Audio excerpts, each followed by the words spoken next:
Bab 221 Mengapa kamu menggunakan tentara saya untuk mengalahkan pasukan saya? Mereka adalah orang-orang siap mati yang saya hasut untuk memberontak. Jiang Yuechan sangat cerdas. Li Zun sangat terkejut. Jiang Yuechan tidak hanya cantik secara fisik, tetapi juga memiliki kecerdasan yang luar biasa. Li Zun tahu bahwa ia telah bertemu dengan lawannya.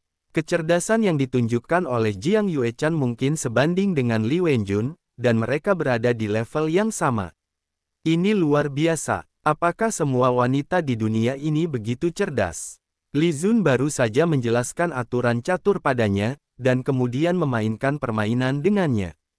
Kemudian Li Zun kalah dalam permainan kedua tanpa memperhatikan. Ini luar biasa. Bahkan Li Wenjun tidak bisa belajar bermain catur begitu cepat. Jiang Yuechan ini sungguh luar biasa. Apa latar belakang wanita ini? Ini benar-benar menarik. Saya tidak menyangka ada permainan catur yang menarik seperti ini. Ini sederhana dan menarik. Saya tidak akan bosan di masa depan. Jiang Yuechan terlihat bersemangat namun juga menahan diri. Li Zun termangu. Sederhana. Yah, Li Zun merasa bahwa IQ-nya telah sangat dihina. Dia sudah bermain catur begitu lama, tetapi masih belum bisa mengalahkan seseorang yang hanya bermain 2 kali. Ini benar-benar memalukan. Pada ronde ketiga, keduanya mulai bertarung. Kali ini, Li Zun tidak berani lengah dan tidak menyerah sama sekali. Jika dia kalah lagi, itu akan benar-benar memalukan. Dalam permainan kedua, dia bisa mengatakan bahwa dia menyerah dengan sengaja, tetapi dalam permainan ketiga, tidak ada cara untuk menyerah. Bagaimanapun, semua serangannya berbalik pada dirinya sendiri. Keduanya bertarung cukup lama, dan masing-masing memiliki 2 perwira tersisa. Tetapi pada saat ini, benteng tersisa milik Li Zun, karena kesalahan perhitungan, ditekan oleh benteng lawan di wilayahnya sendiri. Hanya butuh 1 langkah untuk dimakan. Hanya ada 1 perwira yang belum tersentuh di sebelahnya. Ini terlepas dari situasi. Tidak ada yang bisa dilakukan untuk menyelamatkannya. Situasinya genting. Li Zun agak gelisah.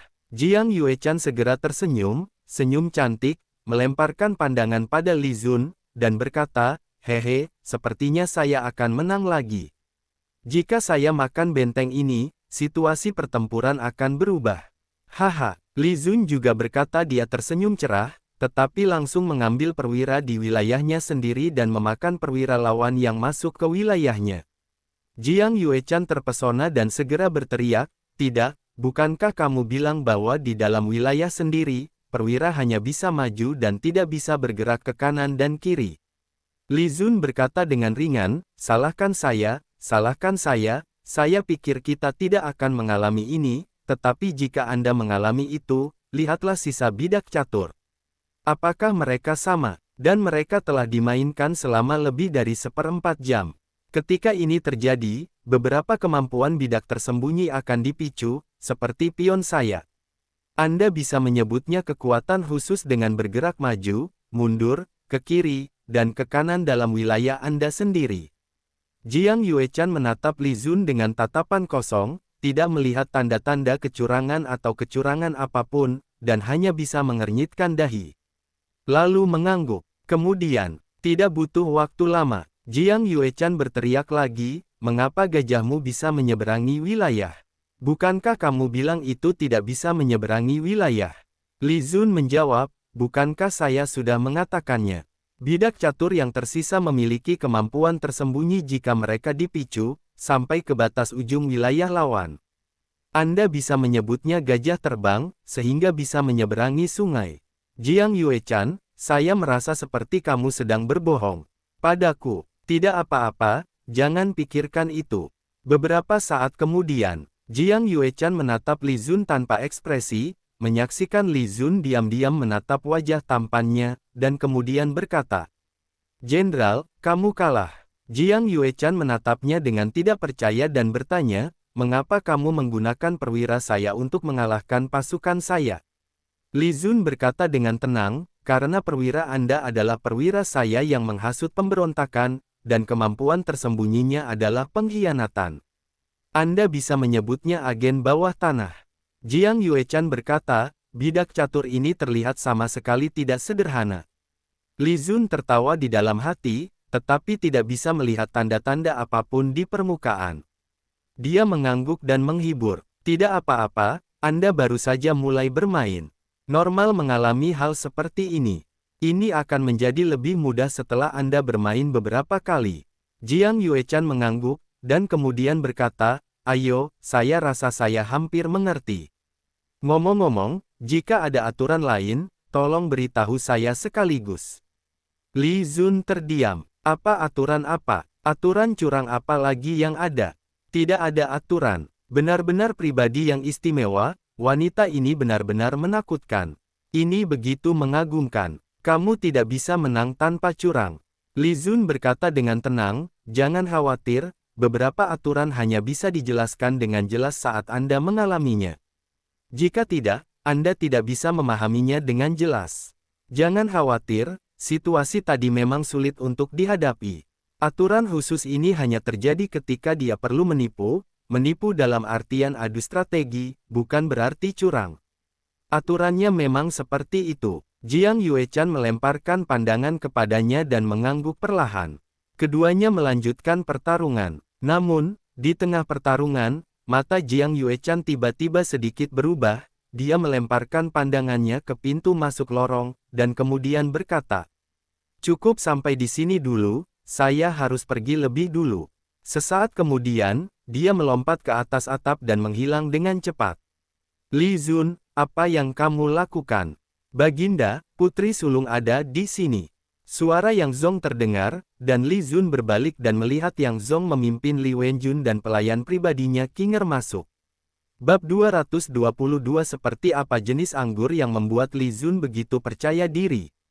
Aroma anggur yang kaya. Kakak Huang, mengapa kamu di sini? Li Zun langsung berdiri. Saya mengambil cuti lama, makanya hari ini saya datang. Li Wenjun sudah menjadi supervisor pusat Zuo Puse. Kecuali untuk Xiumu, dia tidak bisa lagi berlari ke sana kemari secara bebas. Li Wenjun melirik permainan catur di depan Li Zun dan bertanya, adik keenam siapa yang kamu ajak bermain catur? Li Zun berkata, aku sedang bermain catur dengan diriku sendiri. Li Wenjun tidak bertanya banyak, duduk di depan Li Zun, dan kemudian terlihat serius dan bertanya. Adik keenam, apa yang akan kamu lakukan? Li Zun mendesah dan berkata, permasalahannya sudah seperti ini, biarkan saja berjalan. Beberapa hal tidak bisa dihindari, jadi lebih baik menunggu dan melihat apa yang terjadi. Li Wenjun mengerutkan kening, ragu-ragu dan berkata, jika adik keenam bersikeras. Jika kamu tidak setuju dengan pernikahan ini, kamu bisa bernegosiasi dengan ayah. Masih ada kesempatan untuk berunding. Li Zun tetap diam. Li Wenjun melanjutkan, saya sudah menanyakan tentang itu, dan sepertinya Guru Shen juga tidak setuju. Dia bahkan sengaja pergi mencari ayah. Meskipun dia ditolak oleh ayah, sehingga dia kembali dengan hasil yang tidak memuaskan, tetapi jika keluarga Shen tidak setuju dengan pernikahan ini, mungkin adik keenam bisa membatalkan menikahinya, kalian bersatu dan bersama-sama melakukan pertemuan. Jika kedua belah pihak tidak setuju, dan ayah tetap bersikeras memberikan pernikahan, itu akan terlalu berlebihan, dan itu akan menimbulkan komentar buruk di mata pejabat sipil dan militer, jadi ayah pasti akan membatalkan hadiah tersebut. Syaratnya adalah Li Zun dan Guru Shen bisa bersama-sama mengirim penolakan. Kakak Huang, kamu tidak boleh melakukan ini. Mungkin ayah sangat ingin membuat saya menentang dekret. Li Zun berkata. Tiba-tiba Li Wenjun terdiam. Benar, ayah pasti akan senang melihat Li Zun menolak pernikahan ini secara langsung. Sementara itu, Li Wenjun tidak tahu harus berkata apa, tetapi dia berkata dengan tegas. Adik keenam, Kaisar belum mengatakan kapan dia akan menikahkanmu. Masih ada waktu. Saya tidak bisa memikirkan cara sekarang, tetapi pasti akan ada cara lain di masa depan. Kakakmu ini pasti tidak akan membiarkan kamu menikahi Shen Jinghong, jika kamu merasa terpaksa. Li Zun tiba-tiba menyipitkan matanya dan melirik Li Wenjun. Mengapa dirinya merasa bahwa Li Wenjun lebih menentang pernikahan ini daripada dirinya sendiri?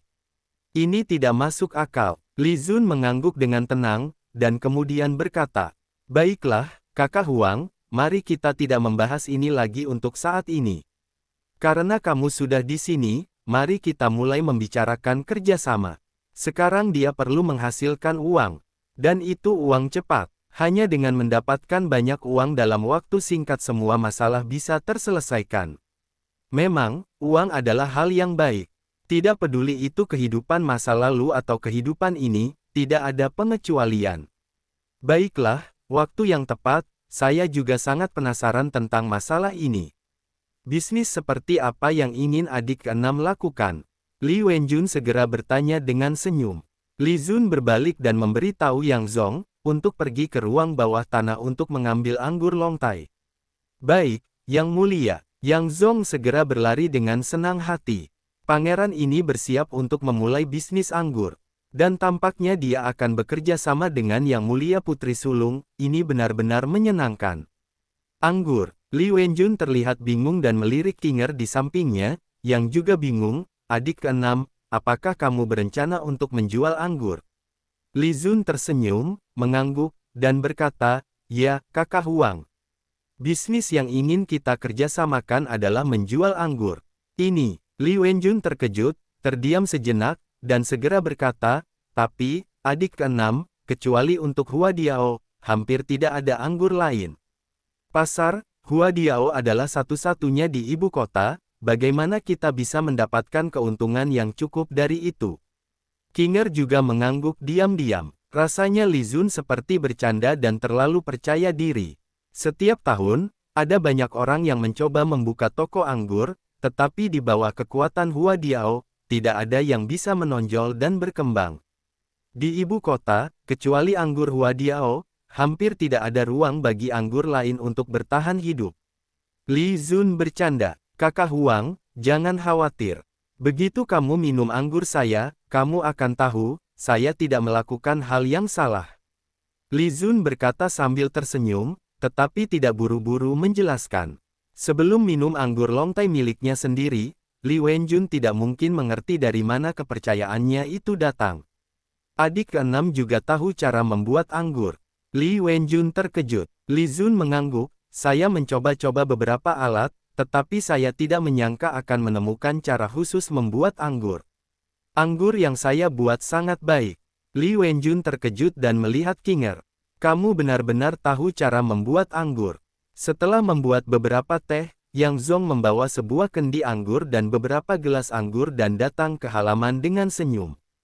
Yang Mulia, anggurnya sudah dibawa. Ini adalah satu-satunya botol anggur yang tersisa di ruang bawah tanah. Jika kamu ingin meminumnya, kamu harus menunggu sampai batch berikutnya keluar. Pelayan, segera buka botolnya, kata Li Zun. Baiklah, Yang Mulia. Yang Zong segera bertindak. Li Wenjun dan Qinger segera melihatnya dengan rasa ingin tahu. Mereka ingin melihat jenis anggur apa yang bisa membuat Li Zun begitu percaya diri sehingga dia bisa bersaing dengan Huadiao di pasar. Meterai lilin itu dirobek, tutupnya diangkat, dan aroma anggur langsung merebak.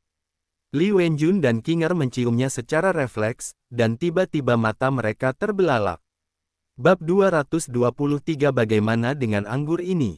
Banyak yang harus dilakukan. Aroma anggur yang kaya menyelimuti udara, dan hanya satu hembusan sepertinya membuat Anda mabuk.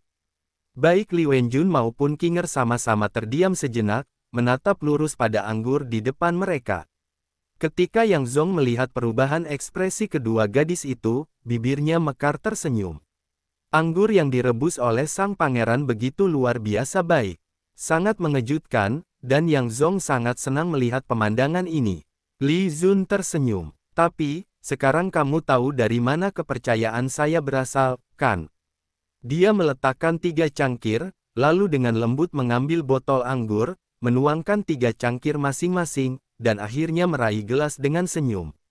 Kakak Huang, silakan. Li Wenjun melirik Li Zun, masih tidak percaya bahwa bisa ada aroma anggur seperti ini di dunia ini. Anggur yang begitu menakjubkan, dia segera mengambil 2 gelas, memberikan satu kepada Qinger, lalu membawa gelasnya sendiri ke hidungnya dan menciumnya dengan lembut. Aroma anggur masuk ke hidungnya dan meresap ke seluruh tubuhnya dengan segera. Li Wenjun merasa bahwa dia mabuk seketika. Matanya membeku dan dia segera mencicipinya. Hal yang sama berlaku untuk Qinger, yang tidak sabar untuk mencicipinya. Li Zun melihat ekspresi kedua gadis itu, tersenyum dengan puas, dan memberikan sisa anggur kepada Yang Zong. Yang Zong tidak sungkan dan segera mengangkatnya dan meminumnya, terlihat sangat menikmatinya. Meskipun cangkirnya kecil dan tidak banyak yang dituangkan, baik Li Wenjun maupun Qinger mencicipinya untuk waktu yang lama, dan ekspresi mereka terus berubah. Baru setelah satu gelas anggur kecil selesai diminum, Li Wenjun dan Qinger menunjukkan ekspresi yang sangat puas. Li Wenjun berkata dengan wajah terkejut, "Adik keenam, benarkah ini anggur yang kamu buat?" Meskipun hanya segelas kecil, wajah cantik Li Wenjun sudah terlihat merah. Merah pipinya membuatnya terlihat lebih lucu, dan bahkan mata Li Wenjun menjadi sedikit kabur. Penuh dengan daya tarik yang unik. "Iya." Li Zun mengangguk dengan senyum dan bertanya, "Kakak Huang, bagaimana perasaanmu sekarang?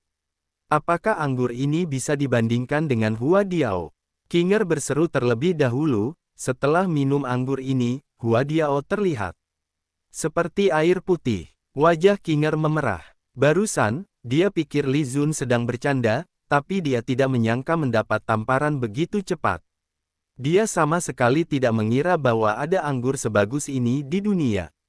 Patung bunga yang halus itu hanya air biasa dibandingkan dengan ini.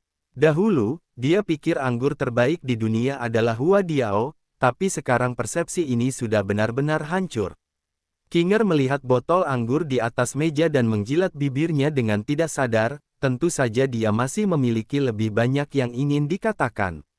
Li Zun dan Yang Zong keduanya tersenyum paham. "Barusan, saya pikir adik keenam hanya ingin membesar-besarkan saja, tapi ternyata saya salah. Ternyata adik keenam benar-benar memiliki anggur sebagus ini." Li Wenjun melihat gelas anggur di tangannya dengan emosi di wajahnya, sulit dipercaya. Ada anggur sebagus ini di dunia. Anggur ini memiliki potensi besar. Li Zun duduk dan berkata dengan senyum, "Kakak Huang, mari kita bicarakan kerjasama ini secara detail sekarang. Saya pikir saya bisa membayangkan apa konsekuensi jika ini dipromosikan." Li Wenjun mengangguk dan duduk perlahan. "Tidak perlu dikatakan, ini pasti akan mengubah bisnis anggur. Mulai sekarang, jika satu keluarga kompak, maka akan menjadi yang dominan, bahkan Hua Diao pun akan ditinggalkan oleh orang lain dan tidak dapat bersaing dengan mereka. Karena anggur ini sudah jauh melampaui anggur Hua Diao. Ini juga berarti bahwa bisnis ini tidak akan mudah dilakukan. Ini adalah musuh dari Hua Diao, bahkan seluruh industri minuman keras di ibu kota." Li Wenjun berkata dengan senyum getir. Li Zun mengangguk, menuangkan anggur untuk Li Wenjun dan yang lainnya, lalu berkata, "Itulah mengapa aku membutuhkan Kakak Huang. Dengan prestise Kakak Huang, bahkan jika ada yang mencari masalah, tidak akan ada yang berani terlalu gegabah." Li Wenjun menatap Li Zun, agak tidak nyaman. Dia bertanya dengan pasti, "Apa maksud adik keenam?" Li Zun tidak berbicara basa-basi dan berkata, "Bisnis ini dilakukan atas nama Kakak Huang sendiri. Saya hanya ikut membagi keuntungan dan menyediakan anggur. Mengenai penjualan dan nama, semua saya serahkan pada saudari Huang." Li Wenjun langsung terkejut. Qinger juga terlihat terkejut. "Ini adalah anggur yang melampaui Hua Diao. Apakah Anda bersedia menyerahkannya kepada orang lain dan hanya menikmati pembagian tagihan?" Apakah Li Zun ini agak tertidur? Li Zun tidak menunggu kedua gadis itu bicara, lalu melanjutkan, "Kakak Huang juga tahu situasiku. Saya tidak bisa berbisnis terbuka sekarang. Jujur dengan Kakak Huang, saya butuh uang." Li Wenjun mengerutkan kening dan menatap Li Zun dengan tatapan kosong. Setelah lama, dia perlahan mengangguk dan berkata, "Baiklah, saya mengerti." Li Zun langsung sangat gembira, "Baiklah, Sister Huang, saya serahkan padamu. Anggur ini perlu dijual atas namamu. Mengenai metode manajemen yang spesifik, Anda bisa sepenuhnya. Saya hanya memiliki dua persyaratan. Yang pertama adalah kerjasama saya dengan Sister Huang harus dijaga dengan ketat kerahasiaannya, dan yang kedua adalah saya membutuhkan 50% dari keuntungan. Bab 224, Zhao Feier sakit. Li Zun cemas. Li Wenjun mengangguk, berpikir sejenak, lalu berkata, ini tidak sulit, tapi bukankah 50% terlalu sedikit? Sister Huang hanya bertanggung jawab untuk menjual, jadi jika Anda mengambil 50%, dia merasa itu terlalu banyak. Anda dapat membayangkan seperti apa pasar anggur ini di masa depan. Mungkin akan menguasai seluruh industri anggur dalam waktu singkat, dan keuntungan selanjutnya akan terus mengalir. Namun, Li Zun menyerahkan 50% dari keuntungan, yang membuatnya merasa telah mendapat keuntungan besar. Li Zun menggelengkan kepala dan berkata dengan senyum, 50% pas. Lagi pula, kakak sulung adalah anggota istana, dan kadang-kadang tidak nyaman baginya untuk tampil. Oleh karena itu, kakak sulung juga dapat mentransfer anggur ini kepada orang lain untuk dikelola, selama orang tahu bahwa anggur ini milikmu. Jika Anda ingin menjualnya, maka Anda tidak perlu khawatir tentang hal lain. Ekspresi Li Wenjun berubah sedikit ketika dia mendengar ini, dan dia perlahan mengangguk dan berkata, adik keenam benar, tapi tolong jangan khawatir, anggur ini akhirnya hasil kerja keras adik keenam. Bahkan jika saya tidak menjualnya terbuka, saya tidak akan dengan mudah menyerahkannya kepada orang lain. Tentu saja, Li Wenjun tidak akan berbisnis seperti Zhao Feier, tapi dia tidak akan menyerahkannya kepada pihak ketiga. Melainkan akan membiarkan orang-orangnya sendiri melakukannya. Li Wenjun memiliki banyak orang yang berbakat, termasuk mereka yang ahli dalam berbisnis. Ini bukan masalah baginya. Li Zun mengangguk dan berkata dengan senyum, baiklah, serahkan pada Sister Huang, saya akan merasa tenang. Nah, Sister Huang, mari kita bicarakan beberapa detail secara rinci. Zhao Feier sakit. Nyonya Yan sangat khawatir sehingga dia mengirim orang ke rumah sakit kekaisaran dan mengundang dokter kekaisaran untuk menengok pasien, tapi dokter kekaisaran tidak berdaya. Karena itu adalah penyakit jantung. Apa yang harus kita lakukan? Nyonya itu bingung dan menangis berkali-kali saat melihat putrinya terbaring di tempat tidur tanpa makan atau minum. Pembantu Qiaur juga berdiri di samping tempat tidur, tidak tahu harus berbuat apa dan terlihat khawatir. Suaminya Zhao Jingzong sedang tidak ada di istana, tapi di perbatasan barat. Negara Anjing Angin dan Negara Serigala akan segera perang. Dinasti Wu masih dalam keadaan tidak pasti dan belum memutuskan apakah akan mengirim pasukan untuk bergabung dengan Negara Serigala untuk menghadapi Negara Anjing Angin. Meskipun kedua negara telah membentuk aliansi saudara, itu tidak termasuk aliansi perang, tapi mereka tidak akan memanfaatkan keadaan bahaya orang lain untuk menyebabkan masalah ketika Negara Serigala dan Negara Anjing Angin sedang berperang. Namun, Negara Serigala juga meminta dinasti Wu untuk mengirim pasukan untuk pergi bersama ke utara untuk melawan musuh dan menumpas bersama Negara Anjing Angin. Oleh karena itu, situasinya di wilayah barat sekarang sangat tegang. Begitu dinasti Wu setuju untuk mengirim pasukan, sebagai panglima tertinggi wilayah barat, Raja Yan pasti akan memimpin pasukannya ke utara untuk membela diri terhadap musuh.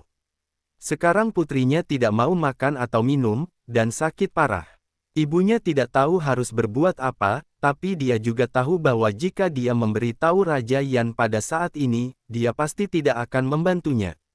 Nyonya, mengapa Anda tidak pergi mengundang Pangeran Jing? Qiaur mengumpulkan keberanian dan bertanya pada Nyonya. Penyakit jantung tentu membutuhkan obat jantung, dan Li Zun adalah obat Zhao Feier. Mata sang Nyonya itu memerah. Dia tentu tahu alasan mengapa putrinya menjadi seperti ini. Sekarang satu-satunya orang yang bisa menyemangati putrinya adalah Li Zun, tapi sang Nyonya itu sangat menolak. Semua kesalahan Li Zun itu menyebabkan putrinya sendiri sakit, dan pada saat-saat seperti ini, Li Zun tidak bisa datang melihat putrinya. Sang Nyonya bukanlah orang bodoh, dan dia tahu seperti apa situasi Li Zun. Jika dia membiarkannya datang saat ini, dia tidak hanya akan merugikan istana Pangeran Yan, tapi juga Li Zun sendiri. Tapi apa yang harus dilakukan? Putrinya sudah seperti ini. Jika terus seperti ini, nyawanya akan terancam. Nyonya, ini penting. Qiaur berkata, jika Nona sedang sakit, tidak peduli seberapa besar masalahnya mengundang Pangeran Jing, apa salahnya mencoba? Nona sangat penting. Raja Yan memiliki 2 putra dan seorang putri. Anak laki-laki yang lebih muda baru beberapa tahun. Putra tertua berada di tentara dan berada di sisi ayahnya. Zhao Feier adalah matahari bagi Raja Yan dan hati dari sang ibu. Dia sangat penting. Jika ada 3 keuntungan dan 2 kelemahan, mengapa tidak menggunakan identitas kediaman Pangeran Yan untuk melindungi dirinya dan keluarganya dengan bijaksana? Sang nyonya tentu memahami kebenaran ini, tapi bagaimana jika dia mengundang Li Zun dan membuat kondisi putrinya semakin buruk? Sang nyonya tidak bisa menjamin itu dan tidak berani bertaruh. Qiaur, kau, pergilah dan jangan biarkan siapapun mengetahuinya. Sang nyonya mengertakkan gigi dan akhirnya membuat keputusan. Dia tidak bisa melihat putrinya terus seperti ini. Ya, nyonya. Qiaur segera keluar dari rumah diam-diam dan menuju ke rumah Pangeran Jing. Matahari hampir tenggelam di barat. Setelah Li Zun selesai makan malam, dia duduk di halaman. Tidak ada orang di sekitar. Yu Jia telah pergi dari rumah. Sepertinya perang antara kerajaan serigala dan kerajaan anjing angin akan segera dimulai. Situasinya di perbatasan tegang. Kerajaan serigala berusaha mendapatkan dinasti Wu untuk mengirim pasukan untuk membantu. Yu Jia adalah tokoh kunci utama apakah dinasti Wu dapat mengirim pasukan untuk membantu. Dia harus bergegas. Yang mulia, Qiaur dari rumah Pangeran Yan ada di sini. Yang Zong tiba-tiba masuk dengan terburu-buru dan membawa masuk pembantu pribadi Zhao Feier, Qiaur. Li Zun berbalik dan sedikit terkejut melihat Qiaur, dan bertanya, Qiaur, mengapa kau di sini? Qiaur biasanya mengikuti Zhao Feier sebagian besar waktu, jadi Li Zun tentu akrab dengannya. Qiaur telah bertemu dengan Pangeran Jing. Pangeran, nona saya sakit. Tolong pergilah dan lihat dia segera. Wajah Qiaur selalu tegang ketika datang. Ketika dia melihat bahwa Li Zun tampaknya sudah menemukan semangatnya, dia langsung menangis di tempat itu. Feier sakit. Li Zun tiba-tiba berdiri. Zhao Feier sakit. Bagaimana bisa? Bab 225 Aku pikir kau tidak ingin melihat aku lagi. Kaisar ingin menikahkanmu, dan tidak ada yang bisa menghentikannya. Karena persoalan pernikahan, Li Zun tidak sempat melihat Zhao Feier dalam waktu yang lama. Dia tidak tahu bagaimana menghadapinya. Sudah beberapa hari, tapi dia tidak menyangka Zhao Feier sakit. Qiaur menangis dan berkata, Yang mulia, nyonya meminta Anda datang dengan menyamar. Li Zun terkejut sejenak, lalu mengangguk dan segera masuk ke dalam rumah untuk menyamar. Mendengar kabar bahwa Zhao Feier sakit, Li Zun tidak bisa menahan kepanikan di hatinya, dan dia tidak berpikir dengan baik. Li Zun menyamar, mengenakan pakaian biasa, dan kemudian segera mengikuti Qiaur keluar dari rumah, merasa penuh penyesalan dan khawatir. Dia seharusnya sudah memikirkannya sejak lama. Feier Zhao sangat mencintainya. Jika ada sesuatu seperti ini terjadi, mustahil baginya untuk baik-baik saja. Dia seharusnya datang dan melihatnya. Bahkan jika dia tidak tahu bagaimana menjelaskannya, dia harus memberi tahu Feier secara pribadi tentang pernikahan itu. Kadang-kadang yang dibutuhkan hanyalah sikap. Namun, dia akan memberikan sikap penolakan pada perintah pernikahan ini. Saat mereka tiba di istana Pangeran Yan, sang nyonya sudah menunggu. Melihat Li Zun menyamar, nyonya segera membuka mulutnya dan ingin mengatakan sesuatu, tapi akhirnya matanya merah dan dia tidak mengatakan apa-apa. Qiaur membawa Li Zun ke ruangan Zhao Feier. Yang mulia, nona ada di dalam. Qiaur berhenti di luar ruangan. Meskipun kamar tidur rumah putrinya tidak boleh dimasuki oleh pria dengan mudah, dia tidak peduli sekarang. Lagi pula, Li Zun datang menyamar, sehingga sangat tersembunyi, dan tidak ada yang akan memperhatikannya kecuali dirinya sendiri. Baiklah. Li Zun mengambil napas dalam-dalam, mengumpulkan keberanian dirinya, membuka pintu, dan masuk. Qiaur, apakah itu kamu? Apakah kamu? Zhao Feier menyadari ada seseorang yang masuk dan segera berbicara, tapi nada suaranya sangat lemah, disertai dengan batuk ringan. Li Zun melihat Zhao Feier terbaring dengan wajah pucat dan mata kusam di belakang tirai mutiara yang menggantung di atas tempat tidur, dan segera hatinya terasa seperti dipotong dengan pisau. Qiaur, Ibu, sadari bahwa orang yang masuk tidak berbicara, Zhao Feier berusaha bangkit dan melihat. Namun, pada saat ini, Li Zun akhirnya tidak bisa menahannya lagi, dan dengan cepat melangkah maju dan berbisik. Feier, ini aku, jangan bergerak. Li Zun. Wajah Zhao Feier berubah, matanya segera fokus, dan ekspresinya menjadi sedikit kaku, lalu dia melihat wajah Li Zun yang selalu dia pikirkan siang dan malam, dan akhirnya air matanya jatuh. Maaf, aku datang terlambat. Li Zun meraih dan menyentuh pipi pucat Zhao Feier, menghapus air matanya. Li Zun. Zhao Feier menatap Li Zun dengan mata kosong, seolah tidak percaya pada matanya, dan tiba-tiba melemparkan dirinya ke dalam pelukan Li Zun, memeluknya erat, dan melepaskan tangis yang terpendam. Li Zun mengelus punggungnya dengan lembut, merasa sangat rumit. Setelah beberapa saat, barulah Zhao Feier mengumpulkan emosinya, menatap Li Zun dengan senyum, dan bertanya, Li Zun, mengapa kamu di sini? Li Zun merasa bersalah dan meraih tangan Zhao Feier, yang segera dengan wajah memerah, dia berkata dengan lembut, aku mendengar bahwa kamu sakit.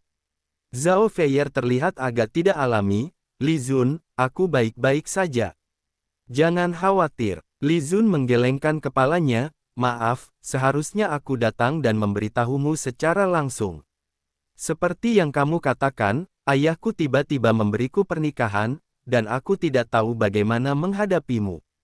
Zhao Feier tersenyum, tetapi air matanya mengalir tanpa bisa dikendalikan. Dia tersenyum dan berkata, aku tahu, Li Zun tidak bisa menahan diri. Hanya saja. Suaranya menjadi tercekik, dia menatap mata Li Zun dengan segala macam kesedihan. Li Zun, kamu tidak datang menemuiku begitu lama, aku pikir kau tidak menginginkanku lagi. Hati Li Zun seolah terlalu terbebani. Palu itu menghantam dengan keras, dan seluruh tubuhnya menjadi mati rasa. Pada saat berikutnya, dia memeluk erat Zhao Feier dalam pelukannya, meminta maaf berkali-kali, lalu berkata, Feier, aku tidak akan pernah membiarkanmu pergi dari hidupku. Kamu adalah bagian dari hatiku yang tidak pernah bisa kulepaskan. Aku tidak bisa hidup tanpamu. Zhao Feier memeluk Li Zun erat dan melepaskan tangis yang terpendam, tapi pada saat ini dia merasa lega. Kerugian, kekhawatiran, dan kerinduan selama ini, dalam sekejap itu hilang. Bagus bahwa dia tidak meninggalkannya, dia selalu memiliki tempat dalam hatinya. Ketika dia mendengar tentang pernikahan antara Li Zun dan Shen Jinghong, dia merasa seperti tersambar petir, tapi tidak begitu sulit untuk diterima. Pada dasarnya, normal bagi seorang pria untuk memiliki 3 istri dan 4 selir. Namun, Li Zun tidak datang menemuinya begitu lama, yang membuatnya menderita. Berpikir bahwa sekarang lebih baik, akhirnya dia memiliki tempat dalam hatinya, dan dia tidak seberantakan yang dia pikirkan. Feier, tunggu aku menyelesaikan beberapa hal, dan kemudian aku akan datang dan menikahimu secara langsung. Aku ingin menikahimu, tidak ada yang bisa menghentikanku. Li Zun memegang wajah Feier dan berkata dengan tegas.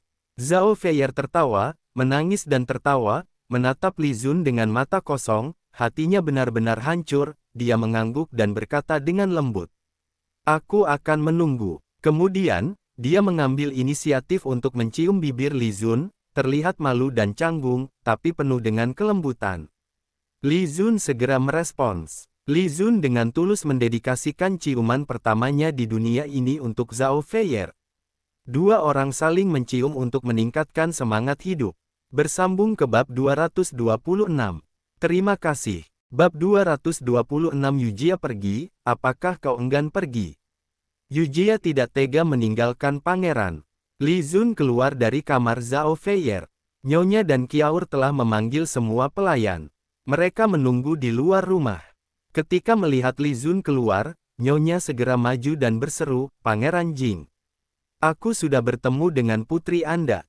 Dia memberi salam lalu berkata, Feier baru saja tidur. Qiaur segera menghela nafas lega. Fakta bahwa gadis muda itu tertidur berarti bahwa dia pasti dalam suasana hati yang baik. Hati Nyonya tiba-tiba seperti merosot ke tanah, tapi lingkar matanya masih sangat merah. Dia menatap Li Zun dan berkata, Pangeran Jing, aku hanya memiliki satu putri, Fei Er. Jika dia memiliki kekurangan, tapi dia juga memiliki kelebihan. Li Zun segera memotongnya dan berkata dengan tegas, aku tidak akan membiarkan apapun terjadi pada Fei Er. Sang nyonya mengangguk, bagus jika Pangeran Jing tahu. Jika Pangeran Jing tidak ada yang sedang dilakukan, sering-seringlah mampir, tapi tetap masih harus menyamar. Li Zun terlihat sedikit malu. Terkejut, dia segera mengangguk, ya, nyonya. Sang nyonya mengangguk, nada suaranya tidak bisa dihindari sedikit dingin, Pangeran Jing bisa kembali sekarang. Li Zun mengangguk, tanpa berbicara banyak, dan segera meminta Qiaur untuk mengantarnya keluar melalui pintu belakang. Ketika mereka sampai di pintu belakang, Qiaur menggertakkan giginya dan berkata, Yang mulia Pangeran, saya sangat memahami pikiran Nona, dan tolong jangan mengecewakan Nona. Li Zun mengangguk dan segera pergi tanpa berkata-kata. Kembali ke istana Pangeran Jing, Li Zun segera memanggil Yang Zong. Pangeran, Anda sudah kembali. Yang Zong tiba segera. Li Zun berkata, segera pergi ke istana Wang Yanran, secara langsung beritahu Yanran bahwa saya memiliki sesuatu untuk dibahas dengannya, sehingga dia bisa datang ke istana Pangeran Jing ketika dia punya waktu. Yang Zong terkejut. Pada saat ini, lebih tepat bagi Anda untuk pergi mencari Wang Yanran sendiri. Seberapa tidak layaknya jika seorang gadis harus datang ke sini. Yang Zong bukan orang bodoh. Dia sudah melihat pikiran Wang Yanran terhadap pangerannya. Sekarang Wang Yanran pasti merasa tidak nyaman di hatinya. Secara logis, pangeran harus pergi dan menenangkannya secara langsung. Mengapa Anda berani membantah? Namun, Yang Zong tidak berani bertanya lagi, jadi dia mengangguk dan segera meninggalkan rumah. Saya harus mempercepat. Di halaman, Li Zun menuangkan segelas teh untuk dirinya sendiri, lalu berbisik kepada dirinya sendiri, dengan penuh pemikiran. Dia ingin mendapatkan uang lebih cepat, mendapatkan banyak uang dengan cepat, dan kemudian meninggalkan kota kekaisaran secepat mungkin. Setelah meninggalkan ibu kota, langit tinggi dan kaisar jauh, membuat Li Zeng di luar jangkauan pandangan. Jika tidak, akan sangat tidak nyaman jika jalur hidup dipatok orang lain, meskipun itu ayahnya sendiri. Yang mulia, Yujia tiba-tiba muncul dan masuk ke halaman dari ujung koridor. Dia terlihat sedikit lelah dan kusam, seolah-olah ada sesuatu yang terjadi. Li Zun agak terkejut dan bertanya, Yujia, apa yang terjadi denganmu? Mengapa kamu terlihat begitu buruk?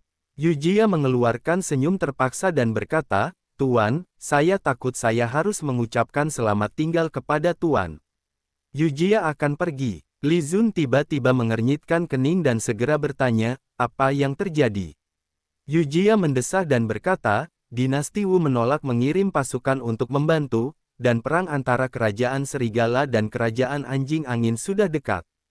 Yujia harus kembali ke Kerajaan Serigala. Ini adalah negosiasi yang gagal. Entah mengapa, tiba-tiba Li Zun merasa sedikit kehilangan. Namun, negosiasi antara dua negara gagal karena keuntungannya tidak cukup, dan dinasti Wu mungkin masih ingin memanfaatkannya, sehingga dia tidak punya cara untuk membantu Yujia untuk sementara waktu. Li Zun masih berkata, kedua negara sedang berperang, apa gunanya kau kembali? Kau hanya seorang wanita, dan kau tidak bisa pergi ke medan perang untuk membunuh musuh. Bahkan memimpin pasukan bukanlah hal yang kamu kuasai. Yujia menggelengkan kepala sedikit dan memotong kalimatnya Li Zun. Yujia adalah anggota kerajaan serigala, pada akhirnya semua orang di negara itu harus berperang. Meskipun Yujia tidak tahu bagaimana cara menyiapkan mental dan teknik, apalagi membunuh musuh di medan perang, tapi dia tidak bisa duduk tenang. Saya perlu menghadapinya bersama rakyat saya. Li Zun terdiam sejenak, menatap Yujia, dan ingin mengatakan sesuatu lagi, tapi akhirnya dia tidak punya kata-kata. Yujia tersenyum dan berkata, Yang mulia, jika ada kesempatan untuk bertemu lagi di masa depan, Yujia ingin tinggal di istana pangeran lagi. Suara Li Zun kering dan dia mengangguk dan berkata, baiklah. Yujia tersenyum dengan sedikit lega. Tiba-tiba mendekat, melepaskan seutas tali merah dengan manik-manik merah dari pergelangan tangannya yang selalu dipakainya, mengikatnya di pergelangan tangan kanan Li Zun, dan berkata, "Yang mulia, ini adalah tali merah yang Yujia pakai sejak kecil. Ibu Yujia mengatakan bahwa itu dapat menjamin kedamaian dan kehidupan yang sehat. Yujia sekarang memberikannya kepada pangeran, berharap agar pangeran tetap aman." Li Zun terlihat sedikit panik saat melihat tali merah di tangannya. Dia hendak melepaskannya dan mengembalikannya kepada Yujia, sambil berkata, "Yujia, bagaimana ini bisa dilakukan? Kau lebih membutuhkannya daripada aku." Namun, dia cepat dihentikan dan berkata dengan senyum, "Yang mulia, ada arus bawah di ibu kota dinasti Wu, dan Yang mulia dalam bahaya. Anda perlu berhati-hati." "Yujia, kau..." Li Zun menatap Yujia dan tidak bisa mengatakan apa-apa untuk sesaat. Memang, Yujia tidak bisa menyembunyikan situasinya. Dia sangat cerdas dan tahu bahwa dia dalam bahaya.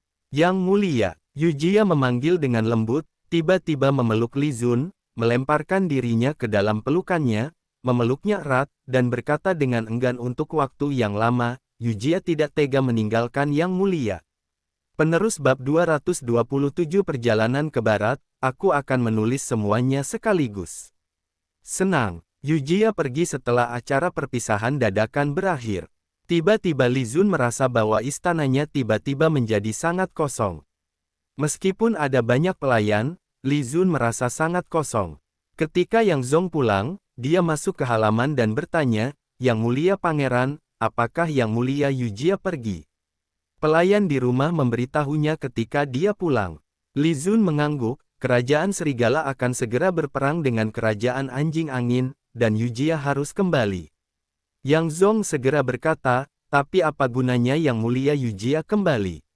Bertarung adalah urusan laki-laki." Yang Zong tentu saja enggan melepaskan Yujia.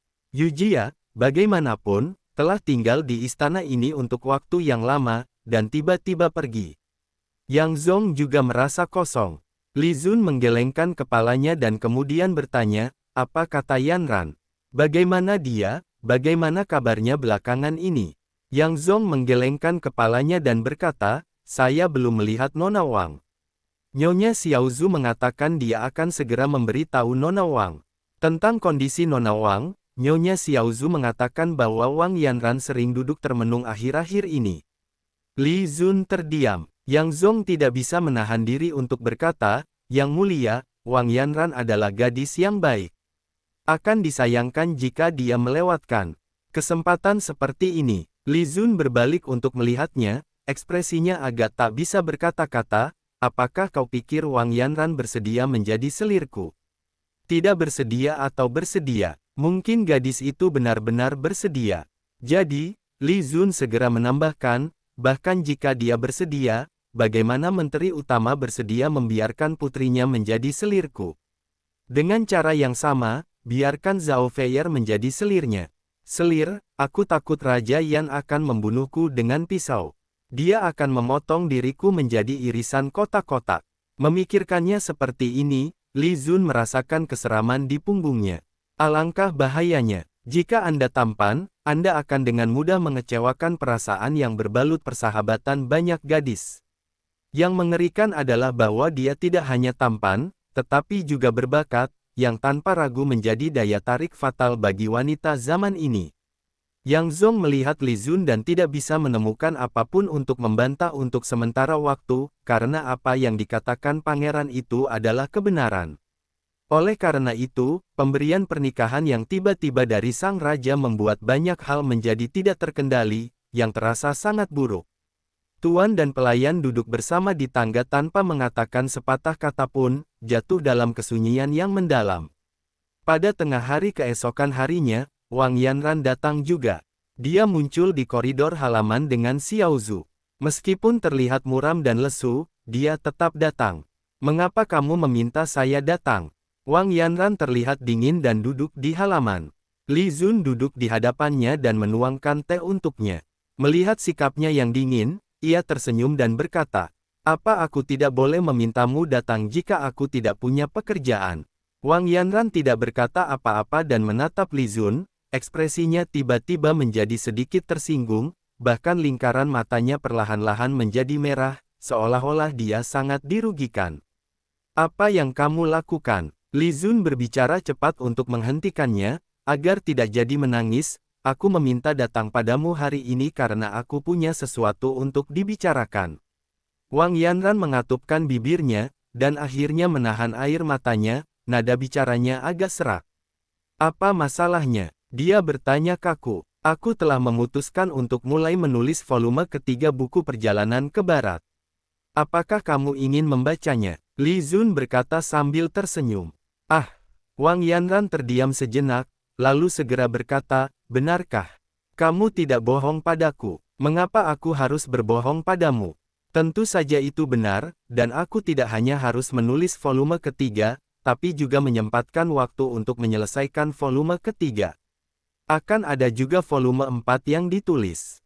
Li Zun melihat minat gadis itu dan segera tersenyum ringan. Karya asli Perjalanan ke Barat memiliki lebih dari 100 bab dan dapat dibagi menjadi 5 volume.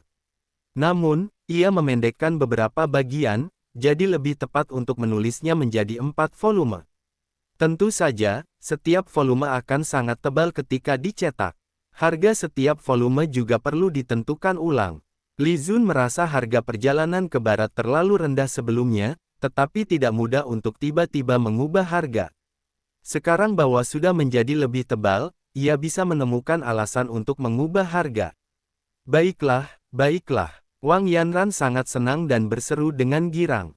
Li Zun melihatnya dengan senyum dan berkata, baiklah, aku akan mencoba menulis semua bab selanjutnya dalam 10 hari ini. Jadi, kamu beritahu Dong Sanwan untuk mulai mempromosikan 2 volume berikutnya.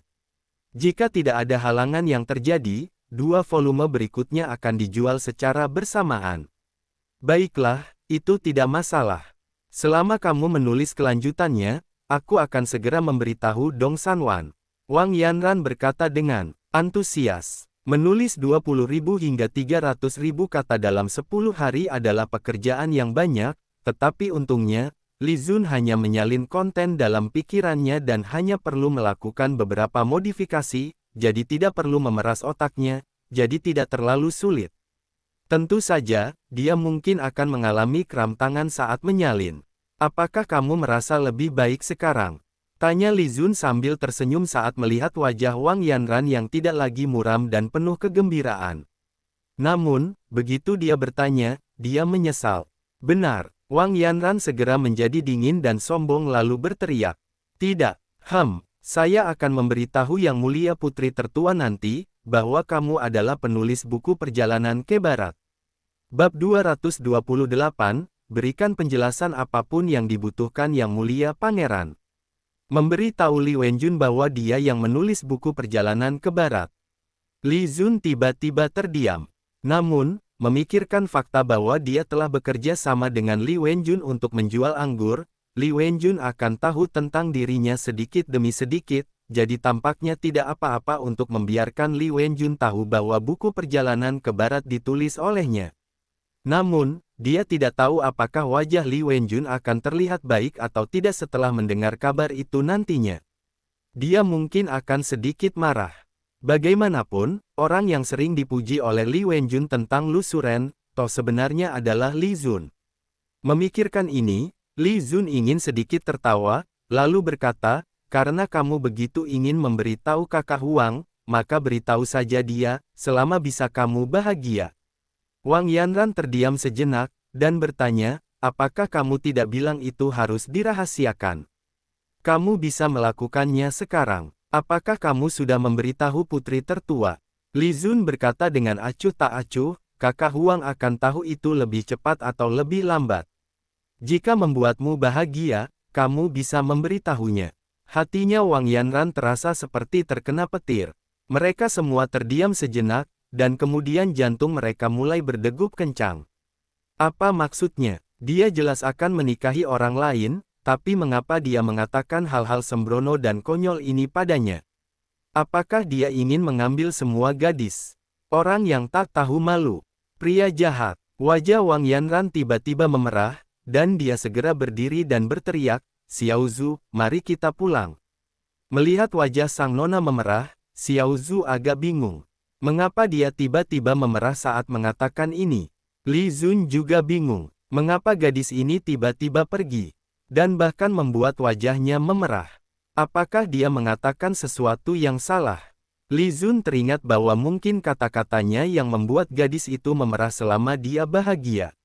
Namun, ini tidak terlalu samar, bukan? Bagaimana bisa membuatnya memerah dan membuat jantungnya berdegup? Yah, memang lebih mudah meyakinkan gadis jika kamu tampan.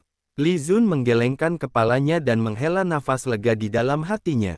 Meskipun Wang Yanran sombong, kondisinya seharusnya disesuaikan. Dia bisa melihat bahwa menulis perjalanan ke barat hanya satu aspek. Yang lebih penting, Wang Yanran melihat dan merasakan sikapnya, jadi kekhawatiran di hatinya hilang.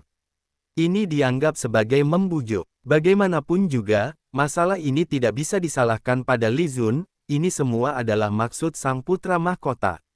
Ini seperti, jika raja menginginkan kematian menterinya, dia tidak punya pilihan selain mati. Di dunia ini, di era ini, keinginan kaisar adalah segalanya.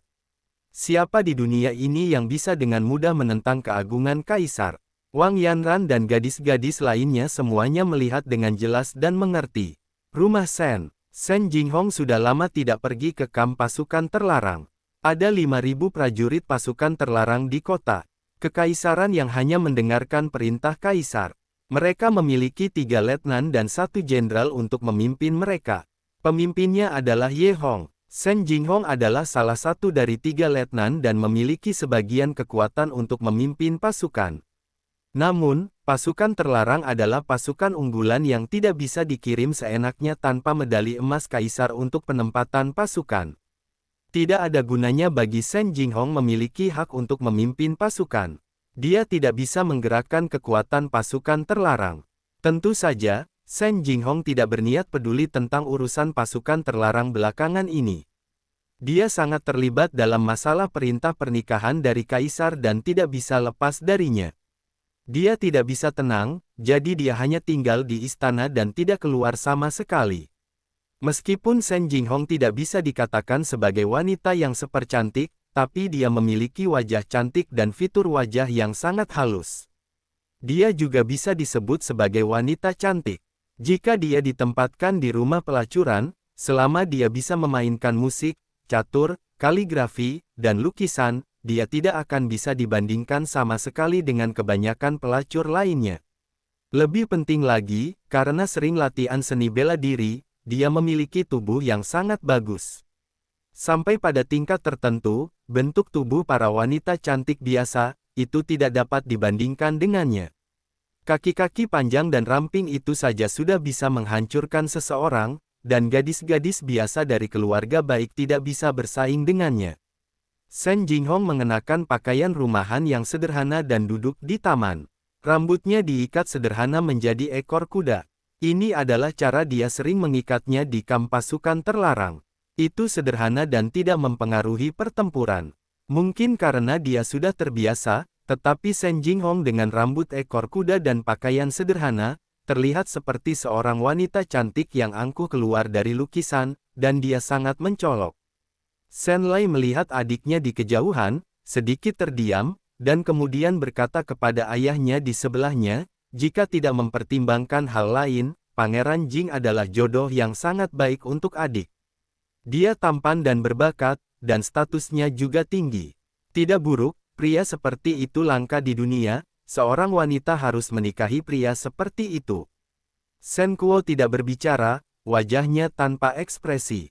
Dia selalu tanpa ekspresi, bahkan ketika dia ada di sekitar kaisar, dia tetap tanpa ekspresi pada sebagian besar waktu. Sen Lai bertanya lagi, "Ayah, apa yang akan kamu lakukan? Pernikahan ini tidak bisa ditunda, tetapi bagaimana menanganinya juga merupakan masalah bagi Yang Mulia Pangeran Mahkota." Meskipun Sen Lai adalah anak buah Pangeran Mahkota, dia tahu bagaimana memperlakukan Pangeran Mahkota dengan baik. Dia adalah ahli dalam merayu, tetapi ketika Pangeran Mahkota tidak ada di sekitarnya, dia adalah orang yang berbeda. Dia memahami dunia dan pentingnya bermuka dua. Sen Kuo menggerakkan bibirnya dan berkata tanpa ekspresi, "Aku akan memberikan penjelasan apapun yang Pangeran Mahkota butuhkan.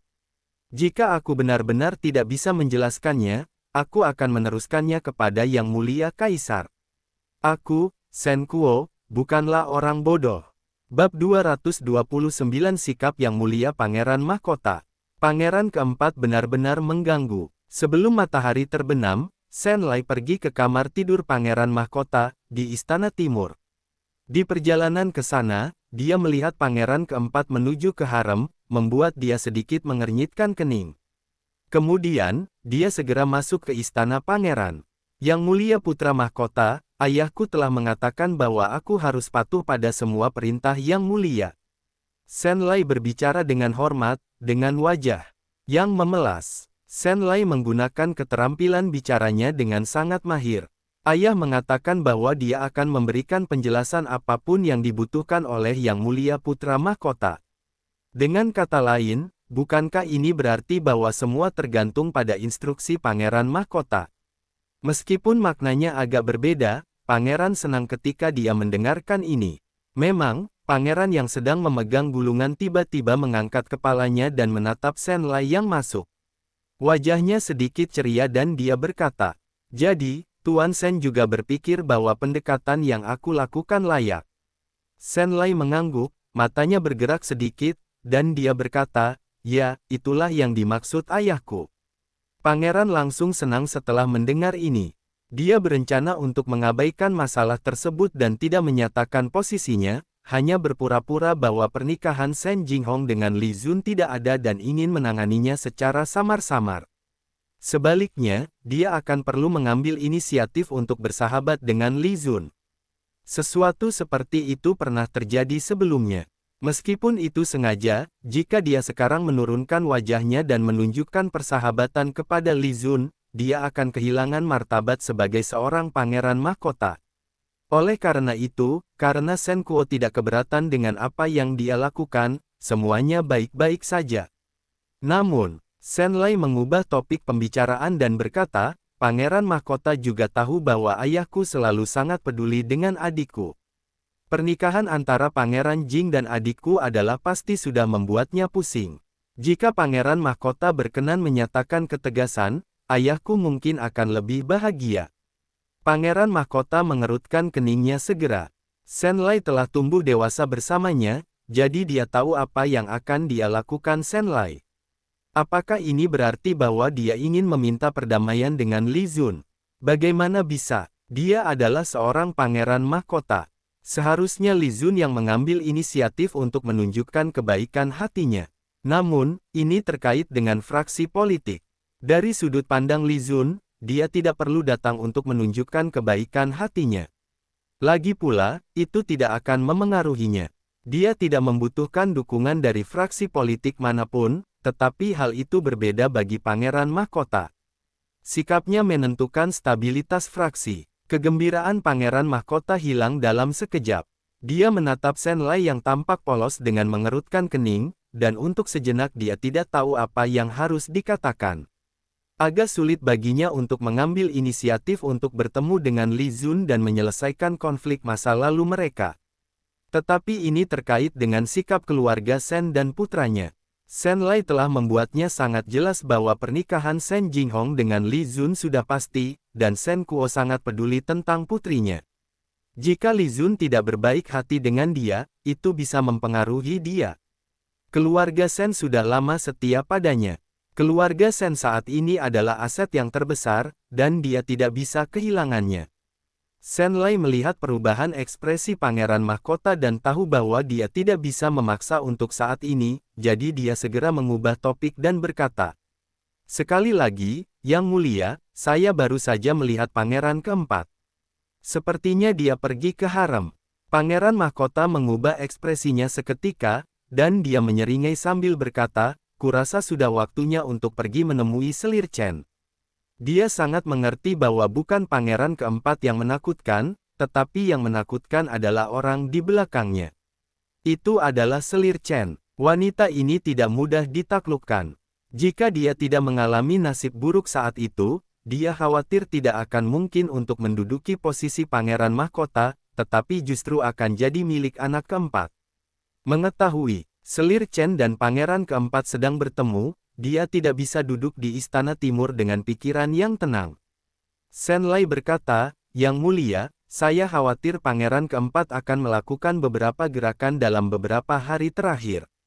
Sebelum upacara festival musim semi selesai, Pangeran keempat menunjukkan kebaikan hatinya kepada Li Zun, mungkin karena dia ingin memenangkan hati Li Zun. Bagaimanapun, Li Zun sangat berbakat dalam puisi, memiliki hubungan yang dekat dengan Li Wenjun, bahkan memiliki hubungan dekat dengan Pangeran Yan dan kediaman Zhuo Xiang. Dia adalah kandidat yang layak untuk diperebutkan. Pasti Pangeran keempat memiliki kekhawatiran lain, makanya ingin memenangkan hatinya Pangeran keenam. Dia tidak punya pilihan selain memanfaatkan situasi secara terbuka, setelah acara festival musim semi selesai, untuk menghadap Li Zun. Namun, perintah pernikahan mendadak Kaisar mengacaukan segalanya. Jika tidak, diperkirakan Pangeran keempat akan berlari ke kediaman Pangeran Jing dalam beberapa hari terakhir, dan Pangeran Mahkota akan berhasil secara terbuka menentang Li Zun, dan berada di tengah-tengah pertempuran yang bergolak. Namun, segalanya dikacaukan oleh dekrit pernikahan mendadak, yang membuat semua orang kaget. Jika dipikir-pikir, Kaisar mungkin sudah melihat pikiran Pangeran Mahkota dan Pangeran keempat. Mengerikan. Oh, Pangeran keempat benar-benar tidak memberi orang lain ketenangan. Yang Mulia Pangeran Mahkota meremas-remas keningnya, merasa sedikit tersinggung. Sekarang, di kamar tidur Selir Chen, Pangeran keempat sedang menggoda adik perempuannya, dan kakak beradik itu bersenang-senang. Selir Chen berkata, saya pikir sudah waktunya untuk kamu ketahui. Baginda Kaisar memberitahuku dan Pangeran Mahkota bahwa tidak ada yang bisa mengalahkan Pangeran Jing. Tidak ada yang boleh melindunginya atau menyakitinya. Hal ini membuat bingung. Dia menghela napas, ekspresi sedikit sedih muncul di alisnya yang cantik. Pangeran keempat tidak berkata apa-apa, tetapi matanya bergerak. Bab 230. Dua volume terakhir, Perjalanan ke Barat, akan segera dirilis. Topik hangat. Selir Chen melanjutkan. Namun, seperti yang ibu sudah katakan bahwa kebaikan terbesar adalah memberikan bantuan di saat-saat yang sulit, jadi kamu bisa pergi ke kediaman Pangeran Jing lebih sering saat kamu punya waktu. Katakanlah padanya, kalian berdua sebagai saudara tidak pernah banyak berbicara satu sama lain sebelumnya.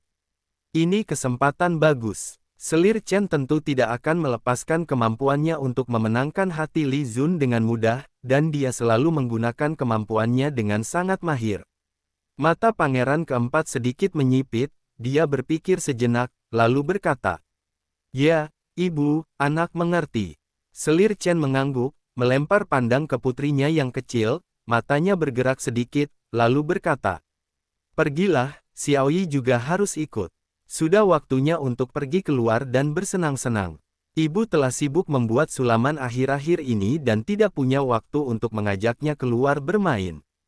Sebagai kakak, kamu lebih baik mengajak adikmu keluar dan biarkan dia melihat keindahan musim semi."